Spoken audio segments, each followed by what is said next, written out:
بسم اللہ الرحمن الرحیم۔ السلام علیکم، آپ دیکھ رہے ہیں الف نیوز اور میں ہوں آپ کے ساتھ ماجد علی۔ رات گئے اہم ڈیولپمنٹ، بھارت جنگ کی مکمل تیاری کر چکا ہے اور اگلے 48 سے 72 گھنٹے انتہائی اہم ہیں۔ کسی بھی وقت بھارت حملے کے لیے تیار ہے۔ بھارت نے مکمل ماحول بنا لیا ہے اور اس دفعہ وہ چونکیں گے نہیں۔ وجہ یہ ہے کہ اس بار ان کو امریکہ کی مکمل حمایت حاصل ہے۔ اسرائیل تو ہمیشہ کی طرح ان کے ساتھ ہے۔ صورتحال بہت اہم ہو چکی ہے۔ اس وقت اعلیٰ سطح کی میٹنگ ہوئی ہے جس میں دفاعی وزیر، army chief, navy chief, air chief اور خود مودی شامل تھے۔ انڈیا نے اپنی آرمی، نیوی اور ایئر فورس کو مکمل طور پر ہائی الرٹ کر دیا ہے۔ ایئرپورٹس اور کئی علاقے بند کر دیے گئے ہیں۔ کشمیر میں ایمرجنسی نافذ کر دی گئی ہے۔ پہلگام کے علاقے میں اس وقت امیت شاہ خود جا کر حالات کا جائزہ لے چکے ہیں۔ سب سے اہم بات یہ ہے کہ انہوں نے وہاں ان افراد کے گھر والوں سے ملاقات کی جو مارے گئے تھے اور کہا کہ اب صرف بدلہ لینے کی تیاری کریں۔ انڈین میڈیا پر رپورٹرز بھی سوالات اٹھا رہے تھے کہ جب 2000 سیاح موجود تھے تو اچانک فوج اور پولیس کیوں ہٹ گئی، اور جیسے ہی اس رپورٹرز نے یہ بات کی اس کی لائیو فیڈ کاٹ دی گئی۔ اصل بات یہ ہے کہ جب فوج اور پولیس پیچھے ہٹ جاتی ہے تو کوئی نہ کوئی ایڈونچر ہونے والا ہوتا ہے۔ یہ سب امریکہ اور انڈیا کی ٹریڈ وار کا حصہ ہے جو چین کے خلاف جاری ہے۔ ٹرمپ کو انڈیا چاہیے چین کے خلاف اور انڈیا کو چاہیے امریکہ پاکستان کے خلاف۔ رافیل طیارے لے لیے گئے، S-400 بھی تعینات ہو چکا ہے۔ تیاری مکمل ہو چکی ہے۔ بھارت کا پلان اب صرف اسٹرائک کا نہیں بلکہ مکمل جنگ کا ہے۔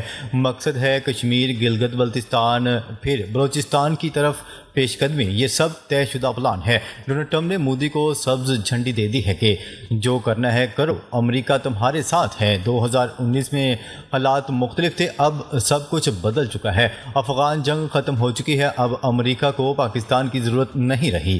اس کو انڈیا سے فائدہ ہے، بڑی مارکیٹ، ٹریڈ، ٹیکنالوجی، سب کچھ۔ انڈیا نے امریکہ سے کہا ہے کہ چینی مال کی جگہ بھارتی مال خریدو۔ شراب، گاڑیاں، ٹیکنالوجی، ساری ڈیلز طے ہو چکی ہیں۔ یہ سب جنگ کی تیاری کا حصہ ہے۔ ان دنوں جب حملہ ہو چکا تھا تب بھی امریکی نائب صدر انڈیا میں موجود تھا۔ مودی اپنا سعودی عرب کا دورہ منسوخ کر کے واپس آیا لیکن پاکستان کی ایئر سپیس استعمال نہیں کی۔ یہ بتانے کو کافی ہے کہ حالات کس قدر خراب ہیں۔ اس وقت دہلی بھی ہائی الرٹ پر ہے اور بی جے پی کی حکومت خاموش ہے۔ کوئی نہیں پوچھ رہا کہ جب 2000 سیاح وہاں موجود تھے تو پولیس اور فوج کہاں غائب ہو گئی۔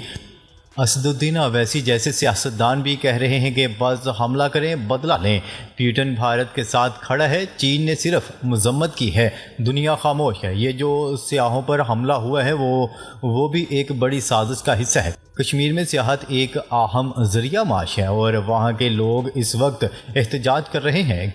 کینڈل مارچ، جلسے، ہڑتالیں ہو رہی ہیں اور عوام کو پاکستان کے خلاف ورغلایا جا رہا ہے۔ ڈونلڈ ٹرمپ کو صرف یہ چاہیے تھا کہ انڈیا چین کے خلاف کھڑا ہو اور بدلے میں انڈیا کو کھلی چھوٹ دے دی گئی ہے۔ ڈونلڈ ٹرمپ کو یہ بھی کہا گیا ہے کہ اگر انڈیا گلگت بلتستان پر قبضہ کر لے یا سی پیک کو روکے تو وہ چین کو معاشی طور پر کمزور کر سکتا ہے۔ یہ جنگ صرف پاکستان یا کشمیر کی نہیں، یہ عالمی ٹریڈ وار کا حصہ ہے۔ بھارت نے امریکہ سے ساری ڈیلز فائنل کر لی ہیں اور یہ جنگ چھوٹی نہیں، یوکرین یا غزہ کی طرح بھی نہیں بلکہ اس سے بھی بڑی جنگ ہونے جا رہی ہے۔ انڈیا کے مفادات پوری دنیا سے جڑے ہوئے ہیں اور ٹرمپ چاہتا ہے کہ انڈیا مثال بنے باقی دنیا کے لیے کہ چین کے خلاف کھڑے ہو جاؤ، جبکہ انڈیا بدلے میں کہتا ہے کہ ہم اگر کشمیر اور گلگت بلتستان لے لیں تو چین کا بیلٹ اینڈ روڈ انیشیٹو منصوبہ بھی رک جائے گا اور یہی ٹرمپ کی اصل خواہش ہے۔ تو اب امریکہ نے بھارت کو سبز جھنڈی دے دی ہے کہ کوئی یہ نہیں پوچھے گا کہ حملے کے وقت فوج کہاں تھی، سینکڑوں سیکیورٹی کیوں ہٹی اور اصل سازش کیا تھی۔ مودی کی سعودیہ سے آتے ہی سیکیورٹی کی میٹنگ مکمل ہو چکی ہے اور اگلے 48 سے 72 گھنٹے بہت ہی اہم ہیں۔ کوئی بھی بڑا واقعہ رونما ہو سکتا ہے۔